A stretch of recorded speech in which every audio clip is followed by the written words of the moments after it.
Hello guys, welcome to this episode.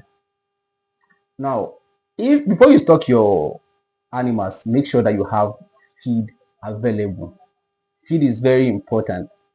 And now a lot of people will say, I am looking for seed to plant. I need to, gather seed.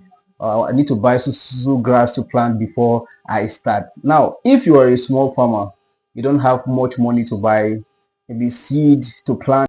If you look around your community, you see that there are a lot of grasses. There are Guinea grasses, there are elephant grasses, and goats are eating them. There are leaves that goats are eating in your community.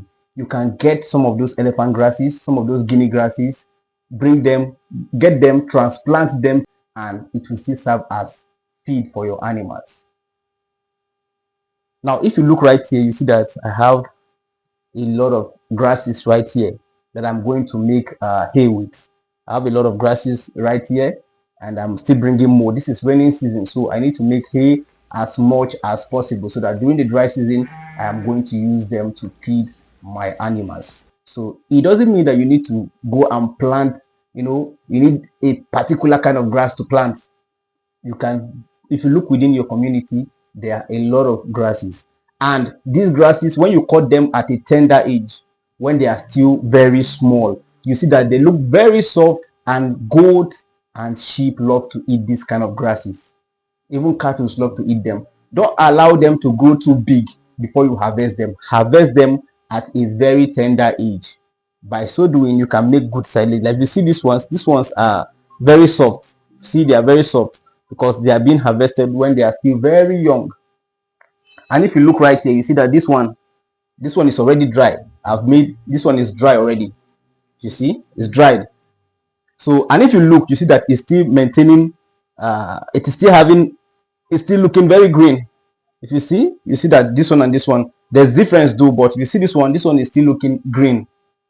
So if you want to make your hay, make sure that you don't sun dry them too much. If you dry them on the sun for a long time, the color will change to brown, and by so doing, those grasses will lose a lot of nutrients. And when you feed them to your goats are not going to get the right nutrients that they need to get from those grasses. If you get them, make sure that you dry them for at least, you can dry them on the sun for like 2 to 3 days.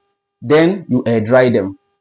They will look like this. They'll still look green like this. And when you give it to your goat or your sheep, they will love to eat it a lot. Because if they look brown, sometimes you see that your goats will not love to eat. They will not want to eat it again.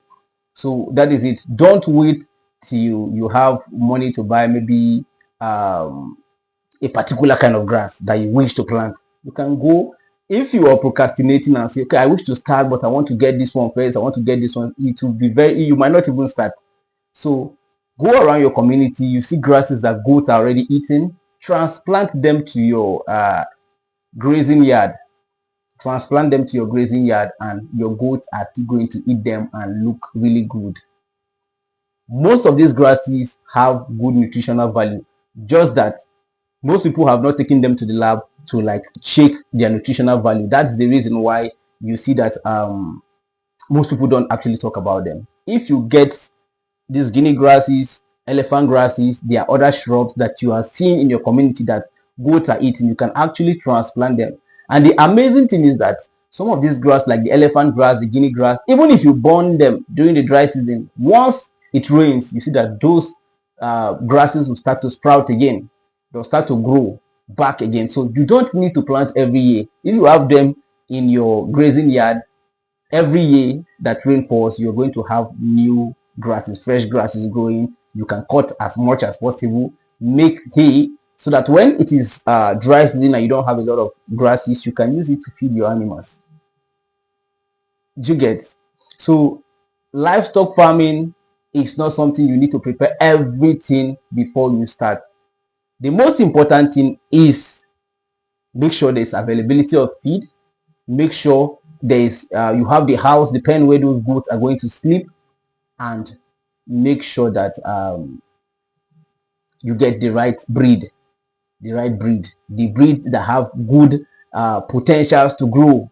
Because if you get an animal that is not going to grow fast and you feed the animal, it's not going to grow. It won't grow more than the required standard. So make sure you get the right genetic, the right breed of goat to your farm, then feed them with this thing and they are going to, really do well for you. So I just want to share this with you. If this is your first time coming across my video, this is what I share in this channel. I talk about agricultural stuff, mostly livestock farming. So please do well to like this video, share, subscribe, and turn on your notification bell so that anytime I post, you will be among the first set of people that YouTube is going to notify. Thank you and see you in the next episode.